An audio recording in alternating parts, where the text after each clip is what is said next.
Hey, do you ever struggle with believing God for His provision for your life? Hey, I'm Pastor Ryan Heller. Thank you for checking out the verse of the day. I hope you'll click subscribe so you can stay updated on all the latest content and all the latest verse of the day and messages that I'll be sharing.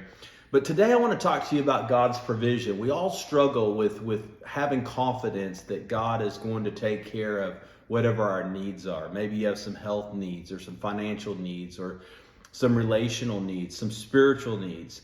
In the 81st Psalm, God gives us a great encouragement, a great exhortation in verse 16. This beautiful psalm says in the final verse, "But he would feed Israel with the best wheat. I would satisfy you with honey from the rock." When you read the context of Psalm 81, it's all about God's provision. God has provided for the nation of Israel in their 40-year journey in the desert. A lot of times we read the wilderness, maybe in the book of Exodus, or we think about the wilderness experience of Israel, but actually a wilderness in Scripture is a desert.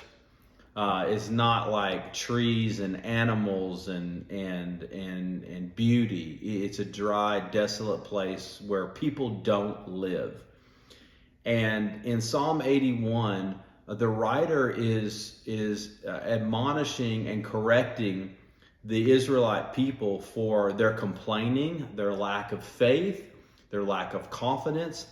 And yet at the same time, he's reminding them of God's goodness. So in the context of Psalm 81, he reminds them that he had water that came from a rock. We know at least on 2 occasions that Moses brought water out of a rock when the people needed to drink.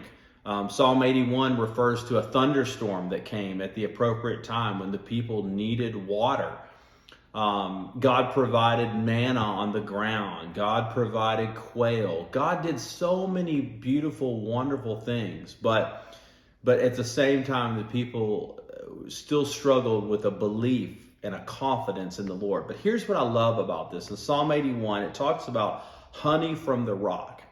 And I think that the emphasis here in verse 16 is that God is able to do so much more than we think that he is capable of doing. I mean, it's like the writer was like saying, like, you guys saw water from the rock? Listen, God can bring honey from the rock. There is nothing that is too great for God. Now, in the New Testament, Jesus is the rock in 1 Corinthians. And so Jesus is the one that is our provider. Jesus is the one who is honey from the rock. Jesus is the one who is our living water. John chapter 4 talks about. And so today, we need to put our faith and our confidence in God to meet whatever need that we had. Paul said that God is able to do exceedingly abundantly more than all we could hope for or imagine. Listen, if we will believe, if we will walk in faith, if we will do the things that God has asked us to do and not complain, we will truly see the blessings of God and we will eat the honey from the rock.